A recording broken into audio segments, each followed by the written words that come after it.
Assalomu alaykum dunyodoshlar. Bismillahirrohmanirrohim. Hozir soat 7:14, 7-dekabr 2025-yil. Aziz vatandoshlarim, sizlarga men savol beraman.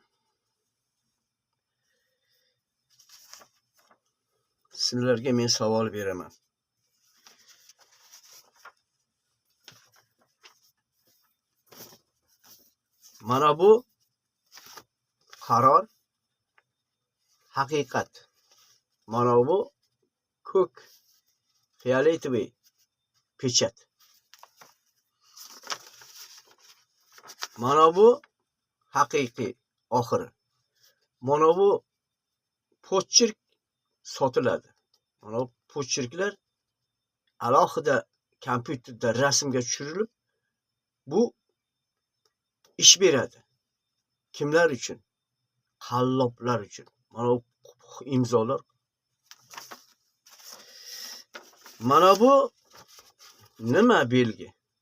Mana bu nima belgi mana shu? Mana qarorda hozir belgi. Mana bu pochirk yo'q bu yerda. Imzo yo'q.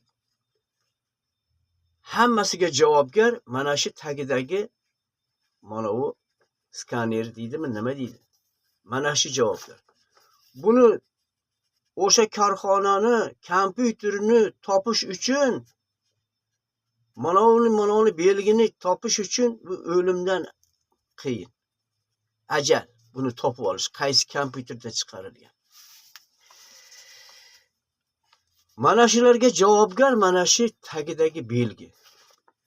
Hozirgi ko'rsatganlarimda javobgar mana bu bo'ladi. Hozir shular eng katta rol o'ynaydigan qurol. Mana bu-chi? Mana bu. Tagida unaqa narsa yo'q. Kompyuterda belgisi yo'q.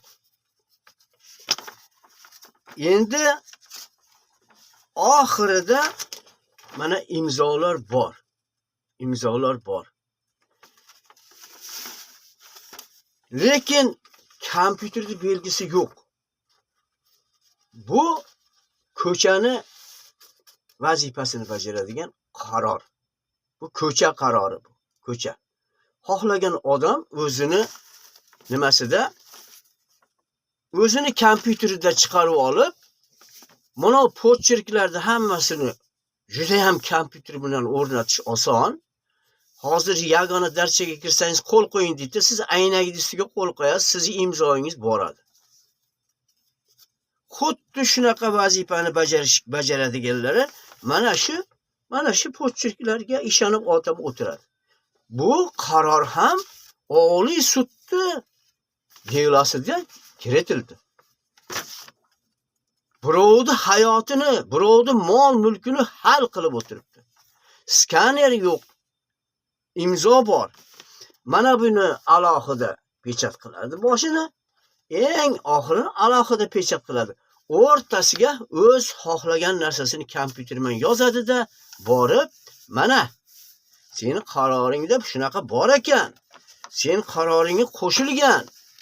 Sen nohaqsan deb sizni yeringizni bemalol egallab olish huquqiga ega bo'lib qoladi. Buni oddiy odamlar tushunmaydi. O'qimagan sudyalar ham bilmaydi. Bu pechatni mayli, pechatni bilgan. Bu skaner nimaligini bilmaydi-ku. Bu mana shu nomini to'g'ri aytyapmanmi yo'q, mana shu narsani nimaligini bilmaydi-ku. Endi bu bo'lgandan keyin o'sha korxonani topish kerak. Qaysi korxonada bo'lgan, qaysi familiya bo'lgan, o'sha familiyani topib borib, o'sha kompyuter agar buzilib, boshqa kompyuter bo'lgan taqdirda ham o'sha korxonani shu belgisi muhrlanib qolgan bo'ladi.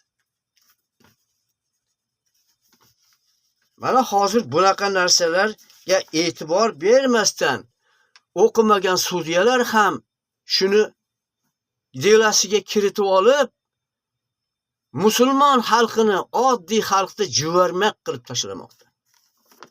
Men yaqinda endi sizlarga tushuntirib qo'yish maqsadida shularni ko'rsatdim xolos. Mana shu. Bo'ldi. Buni aniqlashni yo'lini bilish kerak. E'tibor berish kerak hamma.